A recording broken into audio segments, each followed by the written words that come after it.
예, 비트코인으로 대표되는 가상화폐가 지금 엄청난 수익률을 올리면서 연일 화제입니다. 1 비트코인이요, 1,300만 원대입니다.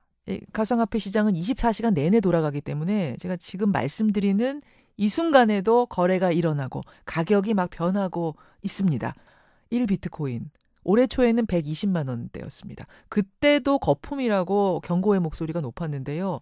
그게 지금 1,300만 원이 넘은 겁니다. 걷잡을 수 없이 부는 열풍이 뭐 거의 광풍 수준인데요. 그런데 이제 가상화폐는 말이 화폐지 법의 테두리 안에서 화폐 역할을 하는 그런 법정 통화가 아닙니다. 따라서 어떤 관리 감독도 받지 않고 거래에도 규제가 전혀 없습니다.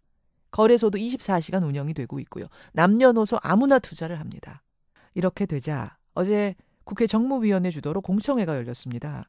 이쯤 되면 정부가 나서서 관리 감독, 즉 개입을 해야 되는 게 아니냐, 이걸 고민하는 자리였는데요. 자, 어떻게 생각하십니까? 가상화폐 열풍 진단을 해보죠. 우선 실태를 좀 보겠습니다. 실제로 투자를 하고 있는 대학생 한 분 연결을 해보죠. 익명으로 연결합니다. 안녕하세요. 네, 안녕하세요. 대학교 몇 학년이세요? 4학년입니다. 4학년. 언제 시작하셨습니까? 가상화폐 투자는? 6, 7월 정도에 시작을 했습니다. 6, 7월. 그 사이에 얼마나 벌고 얼마나 잃으셨어요? 예, 제가 처음에 예. 시작할 때 600만 원 정도를 투자를 했었거든요. 예. 근데 이제 이게 한 달 만에 1,300만 원이 됐어요. 그래가지고 지금 2배 넘게 벌었는데 또 2배 넘게 벌 수 있을 것 같고 언젠가 금방 1억 되지 않을까? 예. 그래서 다시 투자를 했어요. 재투자를 했어요. 네, 근데 이번엔 투자하자마자 1,300만 원이 400만 원이 됐어요. 그렇게 등락폭이 심하단 얘기네요, 그 얘기는? 예, 진짜 너무 심각해요. 지금도 오르는 것 같아요. 지금도 화면 보고 계시는 거예요, 모니터? 아니요, 오르는 것 같아요. 그 말씀은 사실 가상화폐 시장이라는 건 주식시장하고 달라갖고 24시간 계속 돌아가는 거니까. 네, 맞아요. 한 번 투자한 분들은 모니터 앞을 못 떠난다면서요. 맞아요. 그러니까 이제 비트코인 좀비라고 말도 하는데. 좀비. 예, 하루 종일 보게 되거든요. 하루 종일. 잠 자다가도 이거 오를 것 같아. 꿈에서도 나와요. 꿈에서도 나오고. 이런 식으로 가상화폐에 투자하는 친구들, 대학생들이 많습니까? 엄청 많죠, 진짜. 엄청? 그러니까 40% 정도는 직접 투자를 좀 하고 있어요. 중독 수준으로 매달리는 경우도 그럼 개중엔 있습니까? 학교 수업을 들어도 시간에 노트북을 켜놓고 이제 뭐 교수님이 말씀하시는 걸 적거나 하잖아요. 예. 근데 그 노트북에 잘 보면은 가상화폐 시장 차트를 켜놓더라고요. 열어놓고 있어요, 아예 노트북에도 한 켠에. 네. 그리고 이제 항상 이제 스마트폰으로 확인하고 지하철 타면은 항상 이제 가상화폐 얘기가 들리고. 네. 그 순간에도 급등락을 반복하고 있더라고요. 사실은 이제 학생이니까 돈이 많지 않잖아요, 여유 자금이. 네. 돈을 뭐 어디서 빌려서 하는 경우 혹은 아르바이트에서 벌어서 하는 경우 다양하겠네요. 엄청 다양하죠. 네, 친구 중에는 아버지가 사업을 하시는 이제 친구가 있거든요. 예. 아버지한테 2억 원 정도를 빌렸어요. 아버지한테 2억 원이나? 네. 통이 큰 친구예요? 네, 그래서 며칠이 지나고 제가 물어보니까 야, 많이 벌었어. 한숨을 쉬면서 2억 원이 1억 원이 됐어. 반토막이 됐어. 네, 또 며칠 지나서 물어보니까 7,500만 원밖에 안 남았어. 진짜 그 친구가 너무 나쁜 마음을 먹지는 않을까 약간 그런 생각이 들 정도로 좀 큰 돈을 잃는 사람도 정말 많아요. 그렇죠. 또 어떤 경우 보셨어요? 야, 나 뭐 지금 잠깐 돈이 없는데 30-40만 원만 좀 빌려주면은 내가 금방 2배 벌어서 갚아줄게. 그만큼 말이 되기도 하는 게 하루 만에도 막 수십 배씩 오르기도 하고 그러거든요. 하루 만에 수십 배가 오르기도 해요? 네, 그런 것도 있어요. 이게 참 100만 원 정도를 투자했는데 벌써 억대를 번 친구들도 있고 요즘 진짜 그런 친구들 많습니다. 그래요. 알겠습니다. 실태 잘 전해들었습니다. 오늘 고맙습니다. 네. 예, 대학가에도 불고 있는 가상화폐 열풍. 대학생 한 분을 연결해서 생생하게 들어봤습니다. 대학가뿐이 아닙니다. 지금 직장인들, 주부, 심지어는 노인분들도 이 가상화폐에 투자하고 있답니다. 이런 상황이다 보니까 이 규제를 하느냐 마느냐가 정부의 고민거리입니다.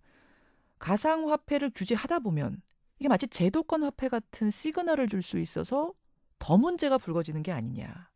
그렇다고 규제를 안 하자니 부작용이 속속 나타나고 있기 때문에 어찌해야 될지가 고민스러운 거죠.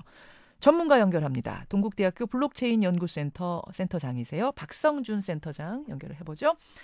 박 센터장님 안녕하세요. 예, 안녕하세요. 가상화폐 이 열풍을 넘어서 광풍이다 이렇게 표현할 만합니까? 예, 그렇죠. 제가 봐도 광풍입니다. 그래요. 예. 하루 거래량도 1조 원을 돌파했다 이런 얘기 들리더라고요. 예, 제가 들은 바로는 아마 그 코스닥 시장 거래 규모보다 많다고 들었거든요. 1조가 아니고 한 2, 3조 정도라고도 얘기를 하고 있습니다. 그래요. 그러면은 국내에서 거래되는 가상화폐 종류는 몇 가지나 됩니까? 전 세계적으로는 한 1,200개 정도가 있습니다. 예. 네, 국내에서 거래되는 가상화폐는 10개 이내. 10개 이내. 예. 그 중에 하나가 이제 대표적인 비트코인인 거고요. 예, 비트코인의 규모가 제일 크지요. 그렇죠. 주식시장처럼 이것도 거래하는 거래소가 존재한다던데 그런 거래소는 몇 개나 됩니까? 현재 거래소는 한 5개 정도 되고요. 거래소를 준비하고 있는 데는 한 20개 이상 되는 걸로 알고 있습니다. 이게 그냥 등록만 하면은 아무나 열 수 있는 거라면서요? 거래소란 걸. 예, 현재는 암호화폐 거래소라는 그게 없지 않습니까? 그래서 지금은 제가 하는 바로는 통신사업자로 등록하고 있는 걸로 알고 있습니다. 예, 통신사업자로 만약 마치 예. 그 뭐 사이트 열듯이 그냥 열면 되는 거예요. 사람들이 몰리면 되는 거죠. 예, 그렇습니다. 그 이유도 역시 법의 테두리 안에 이 제도권 안으로 들어와 있지 않기 때문에 그런 거죠. 예, 맞습니다. 예. 자, 교수님, 이 정도 붐을 예상하셨어요?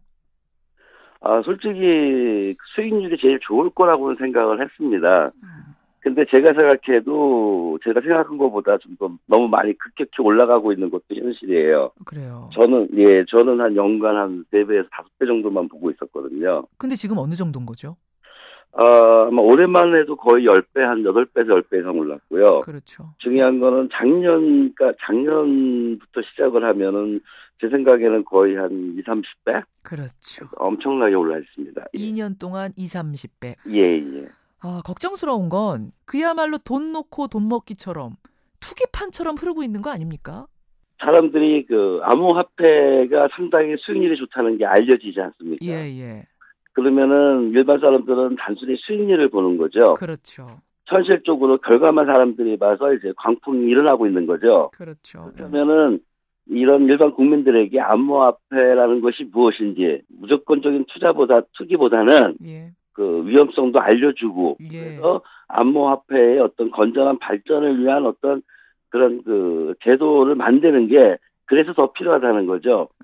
지금 이제 전문가는 계속 암호화폐라는 말씀을 쓰시는데 여러분 가상화폐를 일컫는 다른 말입니다. 다만 가상화폐가 좀 너무나 이제 도토리 예전에 그 사이버 세계의 도토리 같은 느낌을 주는 게 있어서 전문가들은 암호화한 화폐다, 암호화폐라고 부른다고 합니다. 참고를 해서 들으시면 될 것 같아요. 결국 그러니까 지금 센터장님 말씀은 취지 자체는 좋은데 우리 시장에서 이게 좀 왜곡된 채 투기판처럼 흐르고 있다. 이게 걱정스럽단 말씀이시네요. 예, 제일 중요한 건 그 왜곡되고 있다는 겁니다. 그래요. 지금 이게 정부의 고민이 규제를 하느냐 마느냐, 그러니까 개입을 하느냐 마느냐 상당히 고민스러운 지점에 서 있습니다. 왜냐하면 개입을 하면 이게 마치 법정 통화처럼 제도권의 통화처럼 인식이 되면서 오히려 돈이 더 몰리지 않겠느냐. 더 투기판 과열되지 않겠느냐. 이게 걱정스러운 거고 개입을 안 하자니 각종 사기 사건이 발생하고 해킹 사건이 발생하고 이게 또 염려스럽고 어떻게 해야 된다고 보세요? 건전하게 암호화폐를 활성화하는 측면이 저는 분명히 있다고 보고요. 그리고 소비자 보호 측면도 해줘야 되는 그 두 마리 토끼를 잡는 균형적인 해결점을 찾아야 된다고 저는 봐요. 그 해결점으로 저는 정부에서 규제를 해야 된다고 원래부터 주장했던 사람이고요. 정부가 좀 개입을 해야 될 시점이라고 보시는 거예요. 늦었다고 저는. 늦었다고 보세요? 아니 근데 정부가 지금 개입을 할 근거가 없지 않습니까? 이 가상화폐라는 거는? 그러니까 새로운 기술이잖아요. 새로운 기술이죠. 기존의 어떤 그 근거를 가지고 기존의 근거 가지고는 개입할 수 없죠. 그래서 이건 새로운 기술이고 새로운 산업이면은 새로운 정책이 필요한 거고 그 암호화폐나 블록체인을 가지고 우리 국가를 어떻게 발전시킬 수 있는지에 대한 새로운 정책을 먼저 나와야 되고 그 정책에 따른 그 규제가 연결해서 나오면 되는 거죠. 이게 지금 어떤 전 세계적인 흐름인데 이걸 우리가 따라가지 못하고 이게 거품이 터져버리면서 피해자만 양산하는 뭐 이런 꼴이 될 거라고 보시는 거예요? 예, 맞습니다. 정확하게 말씀하시는 겁니다. 그리고 보통 암호화폐 전문가들은 끊임없이 지속적으로 주장하고 있는 게 예. 정부가 어떻게 보면 가이드라인이라고 할까요? 예. 규제를 해야 된다는 걸 끊임없이 주장을 하고 있습니다. 정부가 개입할 수밖에 없다. 그러니까 이거를 지금 이게 그쪽 세계는 몰라. 우리가 개입하는 순간 이게 더 활성화될 거야. 인정하는 게 될 거야. 라면서 손 놓고 있는 순간에도 피해자는 계속 양산이 되고 이 시장은 왜곡된다 이 말씀이세요. 예, 맞습니다. 그럼 교수님 지금 걱정하는 부분, 정부가 끼어들었다가 이게 제도권 화폐 같은 잘못된 시그널을 주면 어떡하냐. 이 부분에 대해서 뭐라고 답하시겠어요? 잘못된 시그널이라는 건 이미 지금 현재 많은 사람들이 잘못된 시그널을 가지고 있어요. 이미 잘못된 시그널을 받았어요. 정부가 안 줘도. 네. 일반 국민들은 제가 볼 때 이게 화폐냐 아니냐 법적인 위치가 있느냐 없느냐 관심 없습니다. 그냥 돈을 벌기 위해서 투자하는 거지. 예. 그게 현실이잖아요. 맞아요. 100만 원 넣었는데 1억 된 사람이 있다더라. 이런 소문들 막 들으면서 막 뛰어드는 거죠.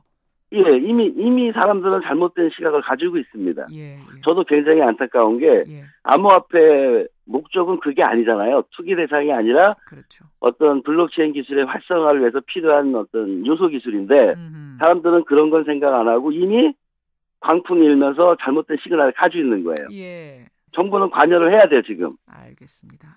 정부가 TF를 만들어서 이제 어떻게 할 것인가를 고민한답니다.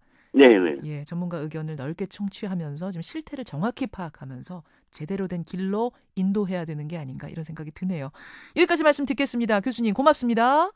예, 감사합니다. 동국대학교 블록체인 연구센터의 센터장이세요. 박성준 교수였습니다.